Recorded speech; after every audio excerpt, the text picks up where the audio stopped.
ನಮಸ್ಕಾರ. ವನಜಾ ಮಲೆನಾಡು ಬಂದಾಯಿತು, ಹೊಸ ವಿಡಿಯೋ ತಂದಾಯಿತು. ಬನ್ನಿ ಇವತ್ತು ಮುದ್ದು ಸೊಸೆ ಸೀರಿಯಲ್ಲು ಹೇಗೆ ಮೂವ್ ಆಗ್ತಿದೆ, ಏನು ಸ್ಟೋರಿ ಇದೆ ನೋಡೋಣ. ಅದಕ್ಕಿಂತ ಮುಂಚೆ ನೀವು ನನ್ನ ಚಾನಲ್ಗೆ ಅಥವಾ ನನ್ನ ವೀಡಿಯೋಕ್ಕೆ ಸಬ್ಸ್ಕ್ರೈಬ್ ಮಾಡಿಲ್ಲ ಅಂದರೆ ದಯವಿಟ್ಟು ಸಬ್ಸ್ಕ್ರೈಬ್ ಮಾಡ್ಕೊಳ್ಳಿ, ಹಾಗೆ ಒಂದು ಲೈಕ್ ಕೊಡಿ. ಇಲ್ಲಿ ಮುದ್ದು ಲಕ್ಷ್ಮಿ ಅಂದರೆ ವಿದ್ಯಾ ಅವಳ ನಾದಿನಿ ಕಣ್ಮಣಿನ ಅಲ್ಲಿ ತಪ್ಪಿಸಿ ಮದುವೆನ ಕರ್ಕೊಂಡು ಬಂದು ಮನೆಯವ್ರ ಸಮ್ಮುಖದಲ್ಲೇ ಎಲ್ಲರ ಜೊತೆನೂ ಸೇರಿ ಮದುವೆ ಮಾಡ್ಕೋಬೇಕು, ಹಾಗೆ ಮಾಡೋಣಂತೆ ಬನ್ನಿ ಅಂತೇಳಿ ಇಬ್ಬರನ್ನೂ ಸಮಾಧಾನ ಮಾಡಿ ಕರ್ಕೊಂಡು ಬಂದಿದ್ಲು. ಆದರೆ ಇಲ್ಲೇನಾಯಿತು ಅಂದರೆ ಇವಳು ಈಶ್ವರಿ ಅವ್ರ ಹತ್ರ 25 ಲಕ್ಷ ತಗೊಂಡು ಯಾರೋ ಫ್ರಾಡ್ ಹುಡುಗನಿಗೆ ಮದುವೆ ಮಾಡಬೇಕು ಅಂತ ಆಗಿ ಅದೆಲ್ಲ ಗೊತ್ತಾಗಿ ಅದೆಲ್ಲ ರಂಪ ರದ್ದ ಅಂತ ಆಯಿತು. ಅವಳು ಇವರಿಂಥ ಫ್ರಾಡ್ ಅಂತ ಗೊತ್ತಿಲ್ಲ ಹಂಗೆ ಹಿಂಗೆ ಅಂತ ಈಶ್ವರಿ ಹೇಳ್ತಾ ಇದ್ಲು. ಆವಾಗ ಹುಡುಗನ ಅಮ್ಮ ಹೇಳಿದ್ಲು, ಸುಮ್ಮನೆ ಕೂತ್ಕೊಳ್ಳಮ್ಮ ಸಾಕು, ನೀನು ಮಾಡ್ತಾಯಿದ್ದೇನು ಅಂತ ನಮಗೆ ಗೊತ್ತಿಲ್ವಾ, 25 ಲಕ್ಷ ನಮ್ಮ ಅಕೌಂಟಿಂದನೇ ಹಾಕಿಸ್ಕೊಂಡಿದ್ಯಾ, ನಿನ್ನ ಅಕೌಂಟಿಗೆ ಏನಾದರೂ ಪ್ರೂಫ್ ಇಲ್ಲ ಅಂತ ತಿಳ್ಕೊಂಡಿದ್ಯಾ, ನಿನ್ನ ಫೋನಲ್ಲಿ ಏನೇನು ಮಾತಾಡಿದೆ ಎಲ್ಲದೂ ಪ್ರೂಫ್ ಇದೆ, ನೀನು ಆಡಿದ ನಾಟಕಕ್ಕೆ ನಾವು ಬಲಿಯಾದ್ವಿ ಅಷ್ಟೇ ಅಂಥೇಳಿ ಇವಮ್ಮ ಬೈತಾಳೆ. ಗಂಡನಿಗೂ ಹೇಳ್ತಾಳೆ, ಅವೆಲ್ಲ ಪ್ರೂಫ್ ತೋರಿಸ್ರಿ ಅವರಿಗೆ ಗೊತ್ತಾಗುತ್ತೆ ಅಂತೇಳಿ.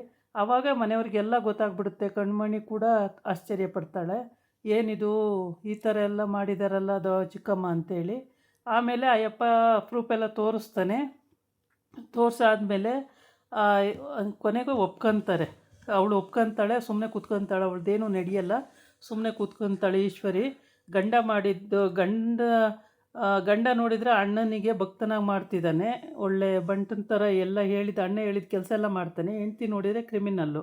ಇನ್ನು ಈ ಕಡೆ ಬಂದರೆ ಸಾವಿತ್ರಿ, ಇವಳು ಇನ್ನೊಂದು ನಾಟಕ ಆಡೋಕ್ಕೆ ಸ್ಟಾರ್ಟ್ ಮಾಡ್ಕೊಂಡಿದ್ದಾಳೆ. ಯಾರನ್ನೋ ಅವ್ರ ಊರ ಕಡೆಯವ್ರನ್ನ ಕರ್ಕೊಬಂದ್ಬಿಟ್ಟು ಆ ಹುಡುಗನಿಗೆ ಮದುವೆ ಮಾಡಿಸಿದ್ರೆ ಇವಳಿಗೆ ಸ್ವಲ್ಪ ದುಡ್ಡು ಸಿಗುತ್ತೆ ಅನ್ನೋದು ಇವಳು ಇಂಟೆನ್ಷನ್ ಆಗಿದೆ. ಬಟ್ ಇವಳದು ನೆರವೇರಲ್ಲ ಅಲ್ಲಿ. ಹೀಗೆ ಶಿವರಾಮೇಗೌಡ ಲಾಸ್ಟಲ್ಲಿ ಯೋಚನೆ ಮಾಡಿ ಎಲ್ಲ ರೀತಿಯೂ ಯೋಚನೆ ಮಾಡಿ ಮತ್ತು ಅವರ ಅಮ್ಮ ಮತ್ತು ಭದ್ರೇಗೌಡ ಎಲ್ಲರೂ ಅರ್ಥ ಆಗೋ ರೀತಿ ಹೇಳಿದ ಮೇಲೆ ಅವನು ಕೊನೆಗೆ ನನ್ನ ತಂಗಿ ಯಾರನ್ನೇ ಮದುವೆ ಆದರೂ ಸುಖವಾಗಿರಲ್ಲ ಅಪ್ಪ, ನನ್ನ ತಂಗಿ ಅವನು ರಾಖಿ ಮದುವೆ ಆದರೆ ಮಾತ್ರ ಸುಖವಾಗಿರ್ತಾಳೆ ಅಂತ ಭದ್ರ ಹೇಳ್ತಾನೆ. ಆಮೇಲೆ ವಿದ್ಯಾ ಕೂಡ ಅದನ್ನೇ ಹೇಳ್ತಾಳೆ, ಅವಳು ರಾಖಿನ ತುಂಬ ಇಷ್ಟಪಟ್ಟಿದ್ದಾಳೆ, ರಾಖಿನ ಮದುವೆ ಆದರೆ ಚೆನ್ನಾಗಿರ್ತಾಳೆ ಅಂತ. ಈಗ ಈ ಫಸ್ಟು ಗೊತ್ತಾಗಿದ್ದ ಹುಡುಗ ಚೌಟ್ರಿ ಬಂದಿದ್ದಾನೆ. ಅವನದು ವಿಷಯ ಅವನು ಏನು ಅಂದರೆ ಅವನಿಗೆ ಅವನದು ಬಗ್ಗೆ ಇನ್ನೂ ಅಷ್ಟು ಗೊತ್ತಾಗಿಲ್ವಲ್ಲ, ಪ್ರೂಫ್ ಏನಮ್ಮ ತರಿಸು ಅಂತ ಕೇಳ್ತಾರೆ. ಆವಾಗ ಅವಳು ವಿನಂತಿ ಮತ್ತು ಇವನು ಬಂದ ಮೇಲೆ ಗೊತ್ತಾಗುತ್ತೆ, ಇವನು ಬಂಡವಾಳ ಎಲ್ಲ ಬಯಲು ಮಾಡ್ತೀವಿ ಈಗ ಅಂತೇಳಿ. ಆಮೇಲೆ ಇಂಥ ಸಂಬಂಧಗಳು ನಮಗೆ ಬೇಡ, ಹೋಗೋಣ ಬನ್ನಿ ಅಂತೇಳಿ ಗಂಡಿನ ಕಡೆಯವರು ಗಂಡಿನ ಅಪ್ಪ ಅಮ್ಮ ಎಲ್ಲ ಹೊರಡ್ತಾರೆ. ಆಗ ಭದ್ರ ಹೇಳ್ತಾನೆ, ಇಲ್ಲ ಇಲ್ಲ ಇರಿ, ನಿಮ್ಮದು ಇನ್ನೂ ಮುಗ್ದಿಲ್ಲ, ನಿಮಗೆ ಸನ್ಮಾನ ಮಾಡಬೇಕು, ಕಳಿಸ್ಬೇಕು, ಸುಮಾರು ಕೆಲಸ ಇದ್ದಾವೆ, ಇರಿ ಹೋಗಬೇಡಿ ಅಂತ ಇರಿಸ್ಕೊತಾ ಇರ್ತಾನೆ. ಇಲ್ಲ ನಾವು ಹೋಗ್ತೀವಿ ಅಂತ ಅವ್ರು ಹೊರಡ್ತಾರೆ, ಇವನು ಬಿಡೋದಿಲ್ಲ, ಇರಿಸ್ಕೊಂಡೇ ಇರ್ತಾನೆ. ಆಮೇಲೆ ಏನಾಗುತ್ತೆ ಅಂದರೆ ಸಾವಿತ್ರಿ ಏನು ಮಾಡ್ತಾಳೆ, ಆ ಕಡೆ ಗಂಡು ಈಶ್ವರಿ ಅದಕ್ಕೆ ತೋರಿಸಿದ ಗಂಡು ಈ ಥರ ಫ್ರಾಡು, ನಾನು ಇವಾಗ ಹೇಳ್ತೀನಿ, ನಾನು ತೋರಿಸೋ ಗಂಡಿಗೆ ಮದುವೆ ಮಾಡಿ ಬಾವ, ಅವರು ಒಳ್ಳೆಯರು ಅಂತ ಹೇಳ್ತಾಳೆ. ಈ ಕಡೆ ಬಂದು ಗಂಡಿಗೆ ಅರೆಸ್ಟ್ ಮಾಡೋದಕ್ಕೆ ರೆಡಿಯಾಗಿ ಪೊಲೀಸು ಬಂದುಬಿಟ್ರು. ಆಮೇಲೆ ಅವನು ಫ್ರಾಡು, ಅವ್ರ ಅಮ್ಮ ಅಪ್ಪ ಎಲ್ಲರೂ ಫ್ರಾಡು ಅಂತ ಗೊತ್ತಾಯಿತು. ಈಶ್ವರಿನೂ ಕೂಡ ಸೇರಿಸಿ ಎಲ್ಲರೂ, ಚಿತ್ರ ಈಶ್ವರಿ ಎಲ್ಲ ಸೇರಿಸಿ ಅವರೆಲ್ಲ ಪ್ಲ್ಯಾನ್ ಮಾಡಿನೇ ಈ ಥರ ಮಾಡಿದ್ದಾರೆ ಅಂತ ಗೊತ್ತಾಯಿತು. ಒಬ್ಬ ಹೆಣ್ಮಗಳು ಭಾಳಲ್ಲಿ ಆಟ ಆಡ್ತಿರಲ್ಲ, ನಾಚಿಕೆ ಆಗಲ್ವ ನಿಮಗೆ ಅಂತೇಳಿ ಬೈದು ಅಲ್ಲಿಂದ ಮತ್ತೆ ಈಶ್ವರಿಗಂತೂ ಸಖತ್ತು ಮುಖಭಂಗ ಮಾಡಿ ಹಾಕಿದ್ರು ಅತ್ಲಾಗಿ.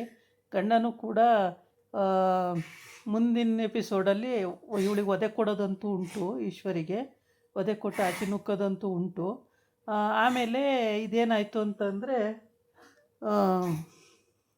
ಈಶ್ವರಿ ಸುಮ್ಮನೆ ನಿಂತಿರ್ತಾಳೆ, ಬೇಜಾರಾಗಿ ಅವಳು ಮಾಡಿದ ತಪ್ಪಿಗೆ ಅವಳಿಗೆ ಮುಖ ಕೆಳಗಾಕೊಂಡು ನಿಂತಿರ್ತಾಳೆ. ಇಲ್ಲಿ ಮೋನ ಇವೆಲ್ಲ ನೋಡ್ತಾ ಇರ್ತಾಳೆ. ಆಮೇಲೆ ಏನಾಗುತ್ತೆ ಅಂದರೆ ಮೋನ ಇದನ್ನೆಲ್ಲ ನೋಡಿ ಬೇಜಾರು ಮಾಡ್ಕೊಂಡು ನಿಂತಿರ್ತಾಳೆ. ಇಷ್ಟೆಲ್ಲ ಇಂಟೆನ್ಷನ್ ನಡೀತಲ್ಲ, ಏನು ಕತೆ ಇದು ಅಂತೇಳಿ, ಒಂದು ಹುಡುಗಿ ಬಾಳಲ್ಲಿ ಇಷ್ಟೆಲ್ಲ ಮಾಡಿದ್ರಲ್ಲ ಅಂತೇಳಿ. ಆಮೇಲೆ ಈ ಸಾವಿತ್ರಿ ಈ ನೆಂಟ್ರನ್ನ ಕರ್ಕೊಂಡು ಬರ್ತಾಳೆ. ಅಯ್ಯೋ ಅಪ್ಪ ಮಗ ಮತ್ತು ಅಮ್ಮ ಎಲ್ಲ ಬಂದಿದ್ದಾರೆ ಬಾಬಾ, ಅಲ್ಲ ಅಣ್ಣ, ಅವರಿಗೆ ಅವ್ರ ಮಗನಿಗೆ ಮದುವೆ ಮಾಡಿಬಿಟ್ರೆ ಅವರು ಜೀವನದಲ್ಲಿ ಚೆನ್ನಾಗಿರ್ತಾರೆ ಅಣ್ಣ ಅಂತ ಹೇಳ್ತಾಳೆ. ಆಮೇಲೆ ಅವ್ರು ಯಾರಮ್ಮ ಅಂತ ಹೇಳಿದಾಗ, ಇಲ್ಲೇ ಬಂದಿಯಾರಣ್ಣ, ನೀನು ಹ್ಞೂ ಅಂದರೆ ಸಾಕು, ನಾನು ಕರೆಸ್ತೀನಿ ಅಂಥೇಳಿ ಭಾಳ ಖುಷಿಯಾಗಿ ಕರೆಸ್ತಾಳೆ, ಬನ್ನಿ ಅಂತೇಳಿ.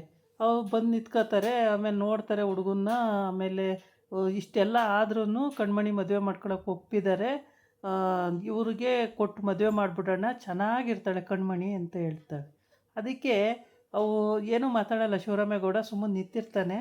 ಆಮೇಲೆ ಅಜ್ಜಿ ಹೇಳುತ್ತೆ, ಅಲ್ಲ ನಾವು ಏನೂ ಕೊಡಲ್ಲ ಹುಡುಗಿಗೆ, ಮತ್ತು ಬರೀ ತಾಳಿ ಕಟ್ಟಿಸಿ ಬರೀ ಕೈಯಲ್ಲಿ ಕಳಿಸ್ತೀವಿ, ಒಡವೆ ಆಸ್ತಿ ಏನೂ ಕೊಡಲ್ಲ, ಹಂಗೆ ಕಳಿಸ್ತೀವಿ.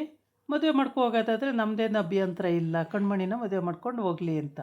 ಆವಾಗ ಸಾವಿತ್ರಿ ಸರಿ ಅಂತ ಸುಮ್ಮನಾಗ್ತಾಳೆ. ಆದರೆ ಗಂಡಿನ ಅಪ್ಪ ಹೇಳ್ತಾನೆ, ಗಂಡು ಮತ್ತು ಅದರ ಅಮ್ಮ ಇಬ್ಬರು ಮುಖ ನೋಡ್ಕೋತಾರೆ. ಆಮೇಲೆ ಹೆಂಡ್ತಿ ಮುಖ ನೋಡ್ತಾನೆ. ಅದು ಹೆಂಗಾಗುತ್ತೆ, ಇವಾಗೆಲ್ಲ ಹೆಣ್ಣಿಗೆ ಸಮಪಾಲು ಕೊಡೋದಿದ್ದೇ ಇದೆಯಲ್ಲ ಗೌಡ್ರೆ, ಅದೇನು ಕೊಡಲ್ಲ ಅಂತ ಹೇಳ್ತಿರಲ್ಲ ಅಂತೇಳಿ. ಹಂಗಾದರೆ ನೀನು ಆಸ್ತಿಗೋಸ್ಕರ ನಮ್ಮ ಹುಡುಗಿನ ಮದುವೆ ಮಾಡ್ಕೊಳಕ್ಕೆ ಬಂದಿರೋದ, ನೀನು ಅವಳನ್ನು ಬದುಕಿಸ್ಬೇಕು ಬಾಳಿಸ್ಬೇಕು ಅಂತೇನು ಬಂದಿಲ್ಲ ಅಲ್ವಾ ಅಂತೇಳಿ ಶಿವರಾಮೇಗೌಡಗೆ ಸಿಟ್ಟು ಬಂದ್ಬಿಡುತ್ತೆ. ಆಸ್ತಿಗೋಸ್ಕರನೇ ಇಷ್ಟೆಲ್ಲ ಹೊಂಚಾಕಿ ಮದುವೆ ಮಾಡ್ಕೊಳ್ಳೋಕ್ಕೆ ಕರೆಸಿದ್ದಾಳೆ ಸಾವಿತ್ರಿನೂ ಅಂತ ಅಲ್ಲಿಗೆ ಅರ್ಥ ಆಯಿತು. ಆಮೇಲೆ ಸಾವಿತ್ರಿ ಅಲ್ಲಿ ಬೆಣ್ಣೆ ಸವರಕ್ಕೆ ಹೋಗ್ತಾಳೆ. ಆವಾಗ ಶಿವರಾಮೇಗೌಡ ಮತ್ತು ಅವರಮ್ಮ ಬೈತಾರೆ, ನೀನು ಬೆಣ್ಣೆ ಸವರ್ಬೇಡ, ಸುಮ್ಮನೆ ನಿಂತ್ಕೋ, ಆಸ್ತಿ ಆಸೆಗೆ ಮಾತ್ರ ಇವ್ರು ಮದುವೆ ಮಾಡ್ಕೊಳಕ್ಕೆ ಬಂದಿರೋದು, ಹುಡುಗಿ ಬಾಳಿಸ್ಬೇಕು, ಹುಡುಗಿ ಮಂತನ ನೋಡಿ ಹುಡುಗಿ ಬಾಳಿಸ್ಬೇಕು, ಕರೆಸ್ಬೇಕು ಕಳಿಸ್ಬೇಕು ಅನ್ನೋದು ಇವರು ಇದರಲ್ಲಿಲ್ಲ, ಇಂಟೆನ್ಷನಲ್ಲಿಲ್ಲ, ಬೇಡ ಅಂತ ಹೇಳ್ತಾನೆ. ಆಮೇಲೆ ಭದ್ರ ಹೇಳ್ತಾನೆ, ನೋಡು ಇಲ್ಲೇ ಗೊತ್ತಾಗ್ತಾ ಇದೆ ಏನು ಅಂತೇಳಿ ಅಂತ. ಆಗ ಅವರಿಗೆಲ್ಲ ಅರ್ಥ ಆಯಿತು. ಅದು ಅರ್ಥ ಆದಮೇಲೆ ಅದು ಬಿಟ್ಟು ಹಾಕಿದ್ರು. ಇವಾಗ ಅವನ್ನೇ ರಾಕಿನೇ ಕರ್ಕೊಂಬನ್ನಿ, ಅವನಿಗೆ ಮದುವೆ ಮಾಡೋಣ ಅಂತ ಶಿವರಾಮೇಗೌಡ ಹೇಳ್ತಾನೆ. ಆಮೇಲೆ ಗೋವಿಂದ ಹೇಳ್ತಾನೆ, ಅಣ್ಣ ನಾನೇ ಹೋಗಿ ಕರ್ಕೊಬಂದ್ಬಿಡ್ತೀನಿ ಕಣಣ್ಣ ಅಂತ. ಆವಾಗ ಇವಳು ಕಣ್ಮಣಿ ತುಂಬ ಖುಷಿ ಆಗ್ತಾಳೆ. ಖುಷಿಯಾಗಿ ಕೊನೆಗೆ ನಮ್ಮ ಅಪ್ಪನೂ ಒಪ್ಕೊಂಡ್ರಲ್ಲ, ಅಣ್ಣ ಅಪ್ಪ ಮತ್ತು ಅದಕ್ಕೆ ಎಲ್ಲರೂ ಒಪ್ಕೊಂಡ್ರಲ್ಲ ಅಂತ ತುಂಬ ಖುಷಿ ಆಗ್ತಾಳೆ. ಆಮೇಲೆ ಹೋಗಿ ಅಲ್ಲೆಲ್ಲೋ ಹೋಗ್ತಾ ಇರ್ತಾನೆ ಪಾಪ, ಅವನು ಒದೆ ತಿಂದು ಕೈಯೆಲ್ಲ ನೋವಾಗಿದೆ, ಮೈಯೆಲ್ಲ ನೋವಾಗಿದೆ. ಕರ್ಕೊಂಡು ಬರ್ತಾರೆ, ಅಲ್ಲಿಗೆ ಹೋಗಿ ಅಲ್ಲೆಲ್ಲೋ ನಿಂತ್ಕೊಂಡು ಅಳ್ತಾ ಇರ್ತಾನೆ, ಕರ್ಕೊಂಡು ಬರ್ತಾರೆ. ಆಮೇಲೆ ಕಣ್ಮಣಿ ಏನು ಮಾಡ್ತಾಳೆ, ಅವಳಿಗೆ ಖುಷಿಯಾಗುತ್ತೆ. ಅಪ್ಪನ ಹೋಗಿ, ಅಪ್ಪ ಥ್ಯಾಂಕ್ಸ್ ಅಪ್ಪ ಅಂತ ಹೋಗಿ ತಪ್ಕೊತಾಳೆ. ಆಯಿತು ಮಗಳೇ ಸಂತೋಷ ಅಂತಾನೆ. ಆಮೇಲೆ ಇವರಿಬ್ಬರು ಹುಡ್ಕೊಂಡು ಹೋಗ್ತಾರೆ. ಹುಡ್ಕೊಂಡು ಹೋಗಿ ಅಲ್ಲೆಲ್ಲೋ ಅಳ್ತಾ ನಿಂತಿರ್ತಾನೆ, ಅಲ್ಲಿಂದ ಕರ್ಕೊಂಡು ಬರ್ತಾರೆ. ಇಲ್ಲ ಮತ್ತೆ ಹೊಡಿಯೋಕ್ಕೆ ಬಂದ್ರೇನು ಅಂತ ಗಾಬರಿ ಆಗಿಬಿಡ್ತಾನೆ. ಆದರೆ ನಾವೇನು ಮಾಡಲ್ಲ ಕಣಪ್ಪ, ಬಾರೋ, ತಪ್ಪಾಯಿತು ಕಣೋ, ಗೊತ್ತಾಗಲಿಲ್ಲ, ನಿನ್ನ ಹೊಡೆದಿದ್ದು ನಾನು ತಪ್ಪು ಮಾಡಿಬಿಟ್ಟೆ, ತಿಳ್ಕೊಳ್ಳಿಲ್ಲ, ಏನಿಲ್ಲ, ಸುಮ್ಮನೆ ಬಂದು ನಿನ್ನ ಮೇಲೆ ಕೈ ಮಾಡಿಬಿಟ್ಟೆ ಅಂತ ಗೋವಿಂದ ಹೇಳ್ತಾನೆ. ಆಮೇಲೆ ಕರ್ಕೊಂಬರ್ತಾರೆ ಇಬ್ಬರು ಕೈ ಹಿಡಿದು, ಅವನು ನಿಮಗೆ ಹೇಳೋ ಅಷ್ಟೆಲ್ಲ ಹೇಳಿ ಕರ್ಕೊಂಡು ಬರ್ತಾರೆ. ಕರ್ಕೊಬಂದು ಹಸೆಮಣೆ ಮೇಲೆ ಕೂರಿಸ್ತಾರೆ. ಆವಾಗ ಭದ್ರಿಗೆ ಹೋಗಿ ಕಣ್ಮಣಿ ತಪ್ಕೊತಾಳೆ. ಆವಾಗ ಸಂತೋಷ ಅಮ್ಮ, ಸುಖವಾಗಿರು ಅಂತೇಳಿ ಭದ್ರನೂ ಹೇಳ್ತಾನೆ. ಆಮೇಲೆ ವಿದ್ಯೆನೂ ಹೋಗಿ ತಪ್ಕೊತಾಳೆ. ಅದಕ್ಕೆ ನಿಮ್ಮಿಂದ ಇದಾಗಿದ್ದು, ನೀವಿಲ್ಲ ಅಂದಿದ್ರೆ ನನ್ನ ಮದುವೆ ಬೇರೆ ಯಾರ್ದೋ ಜೊತೆ ಆಗ್ಬಿಡೋದು, ನಾನು ಇಷ್ಟಪಟ್ಟವನ ಜೊತೆ ಆಗ್ತಿರ್ಲಿಲ್ಲ, ಥ್ಯಾಂಕ್ಸ್ ಅದಕ್ಕೆ ಅಂತೇಳಿ. ಇದಕ್ಕೆಲ್ಲ ಯಾಕೆ ಥ್ಯಾಂಕ್ಸು, ನೀನು ನನ್ನ ನೀನು ಚೆನ್ನಾಗಿರಬೇಕು ಅನ್ನೋದು ನನ್ನ ಆಸೆ ಆಗಿರುತ್ತೆ. ಹಾಗಾಗಿ ನೀನು ಇಷ್ಟಪಟ್ಟಂಗೆ ನಿನ್ನ ಹುಡುಗನ ಜೊತೆಗೆ ಮದುವೆ ಮಾಡ್ಸೋಕ್ಕೆ ಏರ್ಪಾಡು ಮಾಡಿದ್ದೀನಿ, ಆರಾಮಾಗಿರು, ಸಂತೋಷವಾಗಿರು ಕಣ್ಮಣಿ ಅಂತ ಹೇಳ್ತಾಳೆ. ಆಮೇಲೆ ಅದು ಅಲ್ಲಿ ಆಮೇಲೆ ಅದಕ್ಕೇನ ತಪ್ಕೊಂಡಂಗೆಲ್ಲ ಹೇಳಿ ಮಾತಾಡಿ ಅಲ್ಲಿಂದ ಹೋಗು ಅಂತ. ಆಮೇಲೆ ಭದ್ರ ಏನು ಮಾಡ್ತಾನೆ, ಅವ್ನು ತಂದಿರ್ತಾನೆ ಡೈಮಂಡ್ ನೆಕ್ಲೆಸ್ಸು ತಂಗಿಗೋಸ್ಕರ, ಅದನ್ನು ಗಿಫ್ಟಾಗಿ ಕೊಡ್ತಾನೆ ಕೈಗೆ. ಅವಳು ಅದನ್ನು ಇಸ್ಕೋತಾಳೆ ಕಣ್ಮಣಿ. ಇಸ್ಕೊಂಡು ಖುಷಿ ಪಡ್ತಾಳೆ, ತುಂಬ ಖುಷಿ ಆಯ್ತಣ್ಣ ಅಂತೇಳಿ. ಇಸ್ಕೊಂಡು ಖುಷಿ ಪಟ್ಕೊಂಡು ತಗೊಂಡು ಆಮೇಲೆ ಅದನ್ನು ತಗೊಂಡು ಮಂಟಪಕ್ಕೆ ಹೋಗ್ತಾಳೆ. ವಿದ್ಯೆ ಮಾತ್ರ ಅಲ್ಲೇ ನಿಂತಿರ್ತಾಳೆ. ವಿದ್ಯೆನ ಯಾರೂ ಕರೆಯಲ್ಲ ಬಾ ಅಂತೇಳಿ. ಆದರೆ ಬೇಜಾರಾಗುತ್ತೆ ಅವಳಿಗೆ, ಯಾರೂ ಕರೀಲಿಲ್ವಲ್ಲ ಅಂತೇಳಿ. ಭದ್ರನೂ ಕೂಡ ನೋಡಿ ತಂಗಿ ಮಾತ್ರ ಕರ್ಕೊಂಡು ಹೋದ, ಹೆಂಡ್ತಿನ ಬಾ ಅಂತ ಕರೀಲೇ ಇಲ್ಲ. ಎಲ್ಲರೂ ಸೇರಿ ಮದುವೆ ಮಾಡೋದು ಒಂದು ಇಂಟೆನ್ಷನ್ ನಡೀತಾ ಇದೆ. ಇದಾಗಿತ್ತು ಇವತ್ತಿನ ವೀಡಿಯೋ. ನಾಳೆ ಇನ್ನೊಂದು ವೀಡಿಯೋ ಜೊತೆ ಬರ್ತೀನಿ. ನಮಸ್ಕಾರ. ಬಾಯ್.